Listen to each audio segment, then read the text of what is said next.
1976 में संविधान के साथ बहुत बड़ा धोखा हुआ था। संविधान का बेसिक स्ट्रक्चर, संविधान का मूल ढांचा 1976 में बदल दिया गया। प्रियम्बल में 2 शब्द जोड़ दिए गए। उसी को मैंने सुप्रीम कोर्ट में चैलेंज किया है। हमारा यह कहना है कि जो संविधान का जो प्रियम्बल था, जो ओरिजिनल प्रियम्बल था, उसको रिस्टोर किया जाए।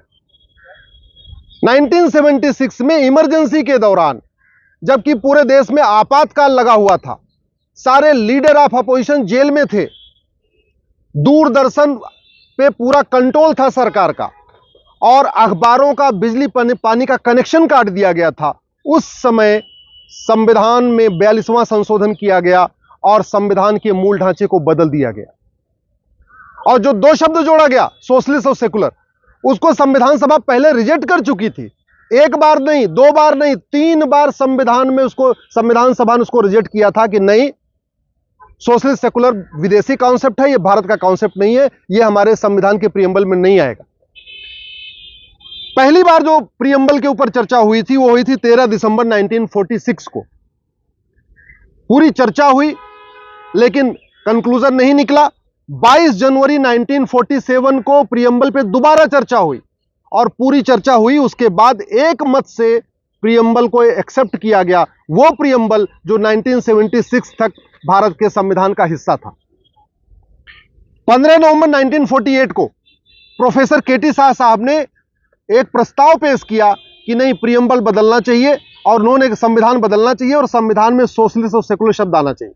उन्होंने कहा कि अगर प्रियम्बल में सोशलिस्ट सेकुलर नहीं आ सकता है तो आर्टिकल 1 में सोशलिस्ट सेकुलर फेडरल आना चाहिए।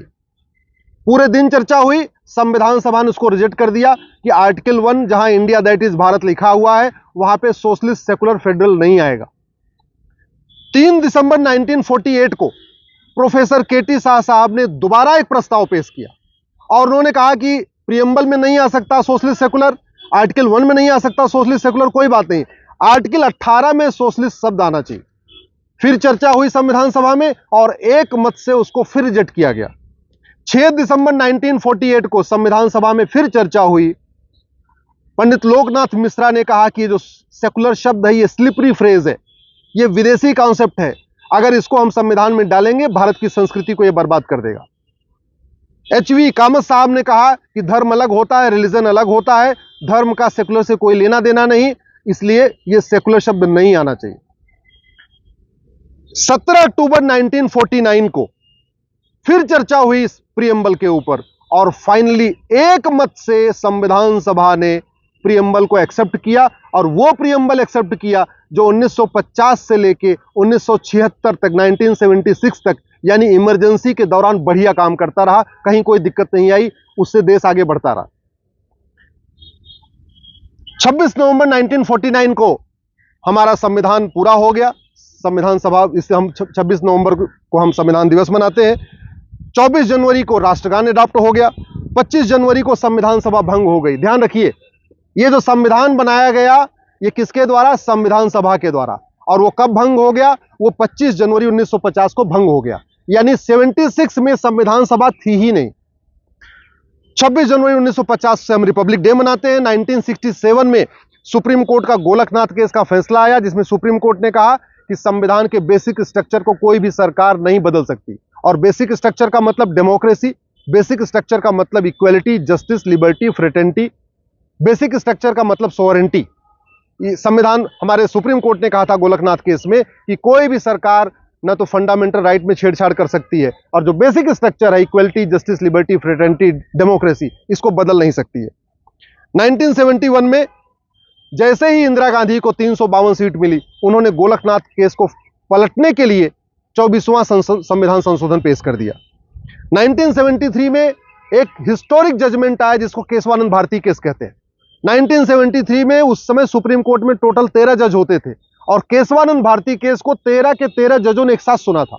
और उस समय मेजॉरिटी का जो फैसला यही था कि हाँ, जो बेसिक स्ट्रक्चर है इसको छेड़छाड़ नहीं किया जा सकता। और बेसिक स्ट्रक्चर का मतलब वो शब्द जो प्रियम्बल में है, वो क्या है? Democracy, sovereignty, social, economic, political justice, liberty of thought, equal opportunity, equality, dignity, ये बेसिक स्ट्रक्चर है हमारे प्रियम्बल में जो लिखा हुआ है। इसका मतलब संविधान में संशोधन तो हो सकता है लेकिन संविधान का जो गोल है, जो प्रियम्बल में लिखा हुआ है, संविधान का जो मूल ढांचा है जो प्रियम्बल में लिखा हुआ है, संविधान का जो बेसिक स्ट्रक्चर जो प्रियम्बल में लिखा है, उसको छेड़छाड़ नहीं कर सकते। इसका मतलब प्रियम्बल को नहीं बदल सकते। लेकिन जैसे ही इंदिरा गांधी ने इमरजेंसी लगाई 25 जून को, उसके बाद उनका दिमाग इस पे बदलने पे लगा रहा। लोकसभा का जो टेन्योर था वो मार्च 76 में पूरा हो चुका था, याद रखिएगा।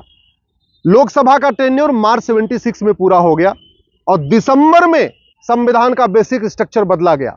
सवाल यह है, आखिर अधिकार मिला कैसे? संविधान सभा जिसने इस संविधान को बनाया वो 1950 में खत्म हो गई। लोकसभा का कार्यकाल मार्च 76 में खत्म हो गया। 1 साल का जो टेन्योर बढ़ाया गया, उसको भी जो टेम्परेरी टेन्योर बढ़ाया गया लोकसभा का, वो केवल काम चलाने के लिए था, कोई संविधान में संशोधन करने के लिए नहीं था। सुप्रीम कोर्ट ने 24 जून को जो फैसला दिया था इंदिरा गांधी को, एक तरीके से उनको कार्यवाहक प्रधानमंत्री का उनको अवसर दिया था। 12 जून को इलाहाबाद हाई कोर्ट ने इंदिरा गांधी का जो चुनाव था उसको रद्द कर दिया। इंदिरा गांधी के ऊपर चुनाव लड़ने पे 6 साल का बैन लगा दिया। इंदिरा गांधी सुप्रीम कोर्ट आई, 24 जून को सुप्रीम कोर्ट का फैसला आया, लेकिन सुप्रीम कोर्ट ने इलाहाबाद हाई कोर्ट के फैसले पे कंप्लीट रोक नहीं लगाई, पूरी तरीके से उसको उस पे स्टे नहीं दिया। सुप्रीम कोर्ट ने कहा कि ठीक है, आप प्रधानमंत्री बने रह सकती हैं, लेकिन आप कोई महत्वपूर्ण निर्णय नहीं ले पाएंगे। लेकिन 24 जून को सुप्रीम कोर्ट का फैसला आता है और 25 जून को राष्ट्रपति से कह के पूरे देश में इमरजेंसी लगा दी जाती है। इमरजेंसी लगाते ही देश के सभी प्रमुख नेताओं को जेल में डाल दिया जाता है। दूरदर्शन को पूरी तरीके कंट्रोल कर लिया जाता है। उस समय एक ही न्यूज चैनल था दूरदर्शन, बाकी कोई न्यूज चैनल था नहीं। अखबारों पे पूरी तरीके से बैन लगाने की कोशिश की जाती थी। जो अखबार इंदिरा गांधी के खिलाफ लिख रहे थे, उनका बिजली पानी का कनेक्शन काट दिया जाता था। बहुत सारे अखबार तो ऐसे थे कि जो बेचारे किराए का जनरेटर लेके अपना अखबार छाप रहे थे। ऐसी स्थिति में दिसंबर 76 में संविधान का मूल ढांचा बदला गया। इसीलिए मैंने सुप्रीम कोर्ट में पीआईएल फाइल किया है। और मूल ढांचा तो बदल दिया, लेकिन प्रियम्बल की डेट नहीं बदली। प्रियम्बल में जो डेट है वो आज भी 26 नवंबर 1949 लिखा हुआ है। सोचिए कितना बड़ा धोखा, कितना बड़ा फ्रॉड हुआ है। प्रियम्बल बदला गया है दिसंबर 76 में और प्रियम्बल पे डेट पड़ी हुई है नवंबर 1949 की। इतना बड़ा फ्रॉड हुआ है। न लोकसभा थी, न संविधान सभा थी। इंदिरा गांधी उस समय कार्यवाहक प्रधानमंत्री थी। सुप्रीम कोर्ट ने 24 जून 1975 को कह दिया था कि आप रहिए प्रधानमंत्री, लेकिन आप कोई महत्वपूर्ण निर्णय नहीं ले पाएंगी। और निर्णय इतना बड़ा कि संविधान का बेसिक स्ट्रक्चर बदल दिया, और वो भी वो 2 शब्द डाल दिए प्रियम्बल में जिसको संविधान सभा ने 3 बार पहले ही रिजेक्ट किया था। आखिर भारत का जो प्रियम्बल बना है वो लंबी चर्चा के बाद बना है। 23 दिसंबर 1946 को प्रियम्बल पे चर्चा हुई, 22 जनवरी 1947 को प्रियम्बल पे चर्चा हुई, 15 नवंबर 1948 को प्रियम्बल पे चर्चा हुई, 3 दिसंबर 1948 को प्रियम्बल पे चर्चा हुई, 6 दिसंबर 1948 को प्रियम्बल पे चर्चा हुई, और फिर 17 अक्टूबर 1949 को प्रियम्बल पे चर्चा हुई। तब जाके प्रियम्बल फाइनल हुआ था। यानी 6 दिन लगातार संविधान सभा ने प्रियम्बल पे चर्चा किया, फिर प्रियम्बल को फाइनल किया। और इंदिरा गांधी ने उस प्रियम्बल को बदलने में 6 घंटे भी नहीं लगाए। संसद में, लोकसभा, राज्यसभा में कोई चर्चा ही नहीं हुई। जो लीडर ऑफ अपोजिशन थे वो न लोकसभा में थे न राज्यसभा में थे, सारे जेल में थे या भागे घूम रहे थे, कहीं अपनी जान बचा के छिपे हुए थे। पूरी तरीके से वहां कांग्रेस के ही लोकसभा में सांसद थे, राज्यसभा में सांसद थे। बहस करने का कोई था ही नहीं। जो दस्तावेज दिखाता है कि कोई ढंग से बहस ही नहीं हुई, और मान लीजिए बहस होती भी तो फिर प्रियम्बल आप कैसे बदल देंगे? अगर एक बार, मेरा यह कहना है माननीय सुप्रीम कोर्ट से भी, कि अगर एक बार प्रियम्बल बदलने का अधिकार मिल जाएगा सरकार को, तो इसकी लिमिट नहीं होगी। अगर प्रियम्बल में जोड़ने का अधिकार सरकार को मिल जाएगा तो प्रियम्बल घटाने का अधिकार भी सरकार को मिल जाएगा। अगर सोशलिस्ट और सेकुलर शब्द जोड़ने का अधिकार सरकार को मिल जाएगा तो डेमोक्रेसी निकालने का भी अधिकार मिल जाएगा, सोशल जस्टिस निकालने का अधिकार मिल जाएगा, इक्वलिटी निकालने का अधिकार मिल जाएगा, लिबर्टी निकालने का अधिकार मिल जाएगा। भाई अगर प्रियम्बल में कुछ जोड़ने का अधिकार सरकार को मिला, इसका मतलब घटाने का अधिकार मिल गया। अगर संशोधन करने का अधिकार मिला तो केवल जोड़ने का अधिकार नहीं मिला, घटाने का भी मिल गया। कल को किसी सरकार को मान लीजिए 400 सीट मिल जाती है वो कहेगा भारत में लोकतंत्र नहीं रहेगा, डेमोक्रेसी निकाल देगा। फिर क्या होगा? अगर किसी सरकार को 400 सीट मिल जाती है, वो कहेगा प्रियम्बल में सोवरेन शब्द नहीं होगा, यानी अब हम स्वतंत्र संप्रभु नहीं रहेंगे, हम चीन के गुलाम बनेंगे, हम अमेरिका के गुलाम बनेंगे, हम रूस के गुलाम बनेंगे। तब क्या होगा? फिर कौन रोकेगा उसको? अगर अल्टीमेटली जब प्रियम्बल में बदलाव की छूट मिल जाएगी, फिर तो कुछ भी हो सकता है। कल को कोई सरकार 400 सीट मिल जाए, बोले इसमें जी माइनॉरिटी को अलग अधिकार होगा, मेजॉरिटी का अलग अधिकार होगा।